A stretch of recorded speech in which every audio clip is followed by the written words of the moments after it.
Yo, what is good, YouTube? It's your boy D Money, and Dragon Ball Legends just recently leaked. The Part 1 units. We're getting a Super Saiyan Blue Evolution Vegeta, and we're getting a Mastered MUI Goku, both transforming from the previous state. And I know a lot of people are hyped to see it. We still haven't got the reveals and stuff, so there might be some more information they're gonna drop. But I just wanted to drop a video on you guys on how to prepare for Legends 7th Anniversary Part 1. Because yeah, you don't want to be that one guy left out there without resources that doesn't get to enjoy the anniversary to its fullest extent. So today I'm gonna be dropping a video. You guys gonna have like 3 sections. One of them is gonna be how to get CC. The other one's gonna be how to get training items and just how to get energy. Because I feel like those are the 3 things you need. Anniversary is very character centric, so as long as you get the anniversary characters and they're good for you, you'll be able to enjoy most of the events. So that's what the video is going to be centered around. If you guys like guide videos like this, make sure you leave a like down below and subscribe if you want more content like this. And without further ado, let's hop right in. Alright, so for the first section, you're going to need CC if you want to participate in the anniversary at all. If you don't have the anniversary characters, you're usually not going to be able to enjoy the celebration at all, really. Whether it be PvP or events, most of the characters are going to be boost units, and most of them are going to be dominating PvP. So if you don't get the units, it's almost like you didn't get the anniversary update. So you need the characters. In order to get the characters, as we all know, you need CC. That's the only way you're going to be able to summon for these characters. If you have Chrono crystals, there's no free way to get them. There's no alternative. You're just going to have to summon. So me right now, I have 18,000 crystals, which should be enough to guarantee me at least a copy of one of them. And I should have more CC by the time the banners actually drop, but that's not really as important. You're gonna want to probably have, if you want my recommendation, at least 20k, but I know a lot of you guys are new and you're probably not gonna be able to just access 20k right off rip. So if you don't have CC and you need more CC, you're gonna want to go into the story mode. Now story mode, a lot of people, everybody says it every time you do someone does a guide video, oh, do story mode. Story mode is mostly for newer players and intermediate players who haven't fully beat the game yet. And it's the best way to get CC in the game, but it's also the most like that everyone does the story off rip. Even people who don't watch guides usually know that the story is the best way to get Chrono crystals. And I just wanted to mention it just because obviously it's impossible to leave out story when you talk about CC. If you've already done the story, then I'd really advise you to go to your events, because this is like story 2.0.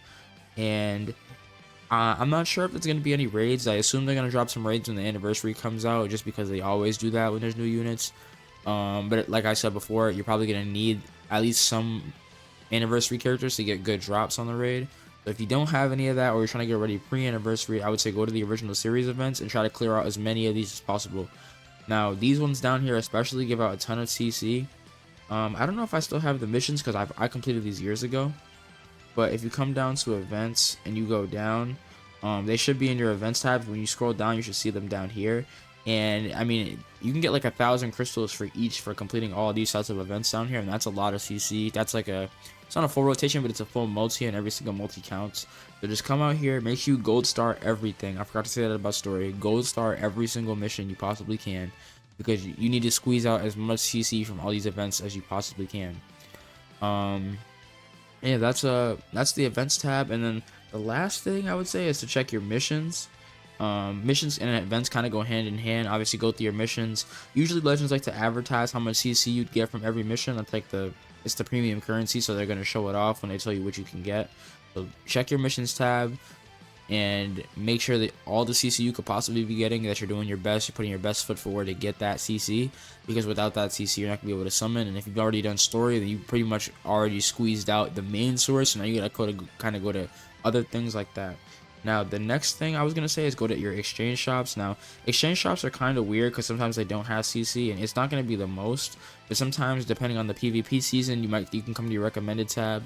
And if you play PvP, at least in any sort of like frequency, then you might have some exchange currency. I already exchanged for mine, but currently there's the 7th anniversary countdown duel.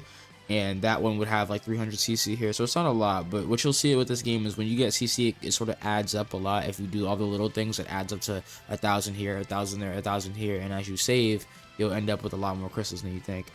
And other than that, I mean, you want to be doing your co-ops too. I forgot about co-op. If you come up down here and you come all the way down here, once again, I've already exchanged for it. But if you come down, you're able to get 100 CC for 1,500 dual coins, which is about 4 days of duels, not whole days, but if you run it once every single day, which I recommend, then you'll get a 100cc every single day, and that'll add up to a good amount of crystals. And when the anniversary drops, I believe this will reset and you'll be able to get 300 again. So that's a good method. And then the last two are PvP and Tournament of Power. Now this is kind of for the later game players, because PvP CC only really becomes like a strong asset when you're able to push for high ranks.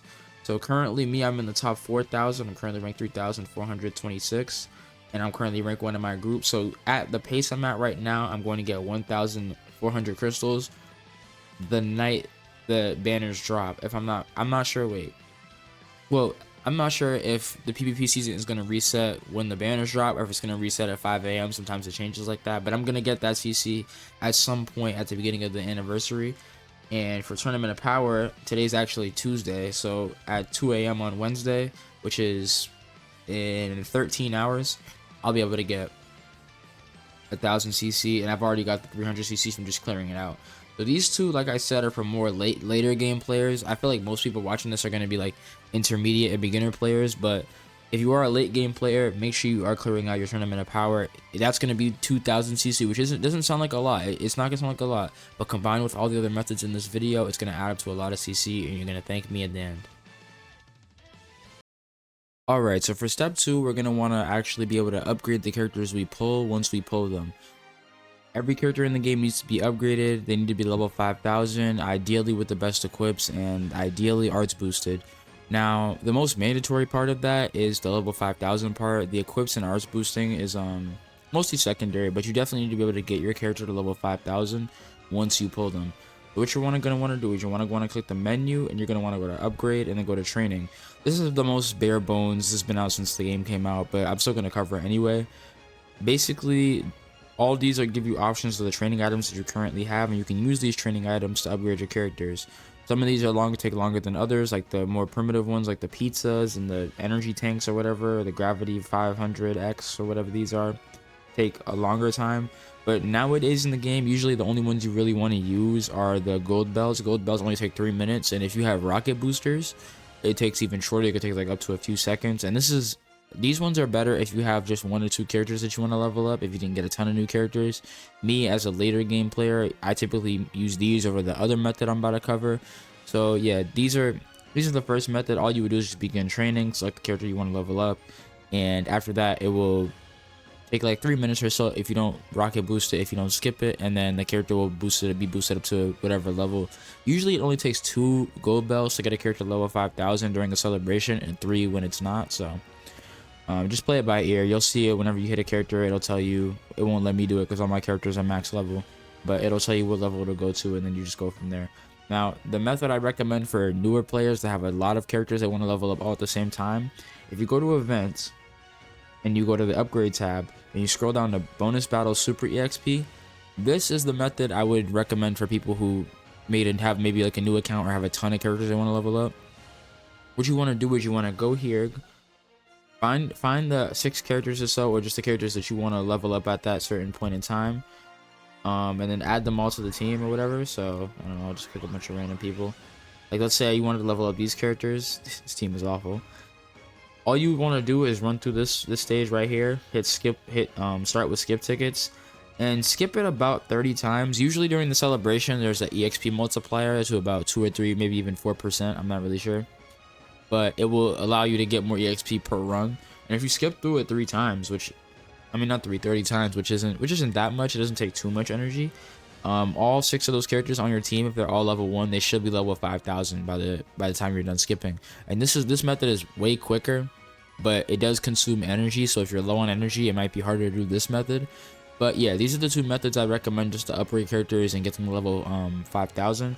Next up, we have equipments. Now, equipments, I'm going to need to do a separate guide on them, but basically, whenever you get a character, like let's take UI Goku for example, we can go to equipment.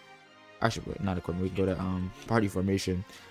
Every character has a set amount of equips they can be put on them. Like, for instance, these equips are the ones God Goku can get, but if I go to 18 here, she has a different list of equips because she has different conditions. Now, most characters have tags. Well, not most. Every character has tags, episodes, and certain things that make them who they are. Basically, character identifiers, and that's what equipment goes off of. So, knowing that we're gonna get some uni reps characters, some god key characters, and some Saiyan characters, you're gonna want to farm up some type of equips that can be equipped to them. So for instance, this equip right here, we don't know what element, oh, I didn't mean to do all that.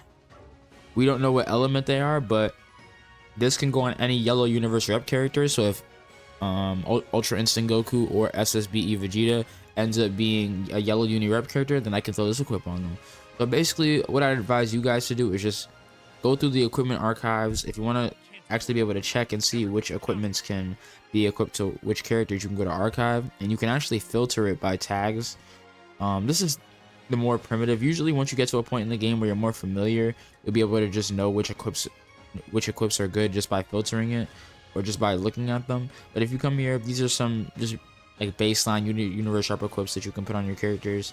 If you farm out some of these, I know this one's really good. You'll be able to put this one on a lot of your characters just because it gives you health, strike attack, and blast attack. This is just a all-arounder for your uni reps team if that's the team that you want to run. And then if you want to run god key or Saiyans, you can do the same, just select a different tag like so. We clear that out. Let's say, where's god key? I love to run god key, so where's god key? If I can find it.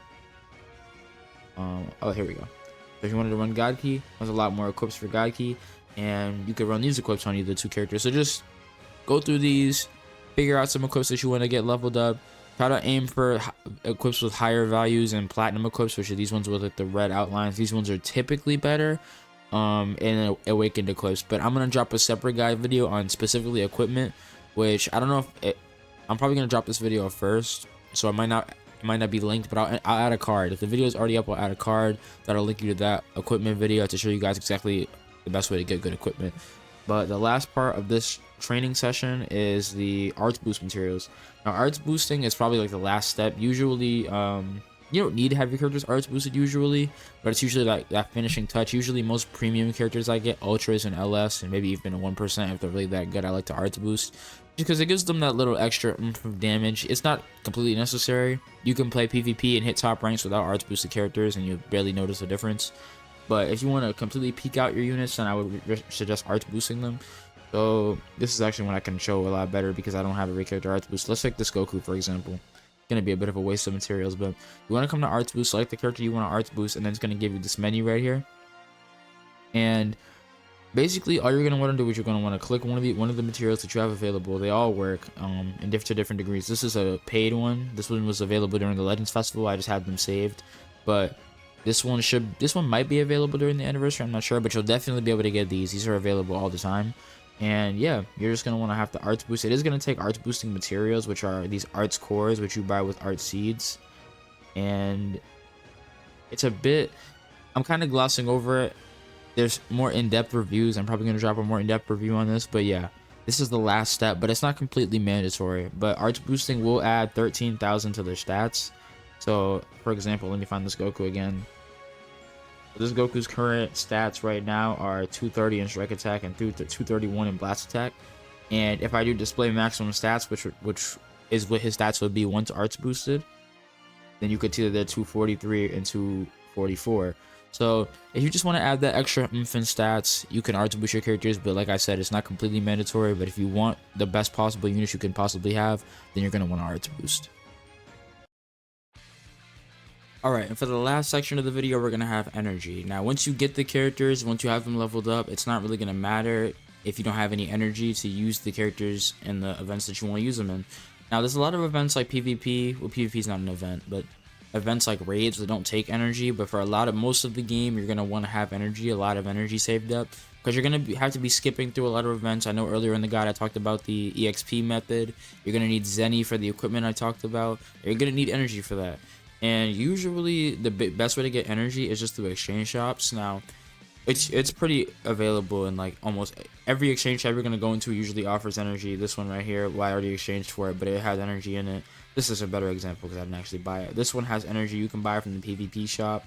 You're just gonna want to go through your exchange shops and see what possible energy you haven't claimed. This is a good event for energy. All these free-to-play characters have energy. I already exchanged for it, but this one has pretty good values. I think you can get like five of the 30 energy tanks. You'll get like 150 energy from that, and it's only from like a few runs. And let me just find one more that I know is guaranteed to have one. Platinum coins, where are they? Here we go. Platinum coins are a good also a good source of energy, and these reset every month, so you can get 30 of these 30 ones. I don't know, the math would be 900 energy. I'm pretty sure you would get 900 energy from this.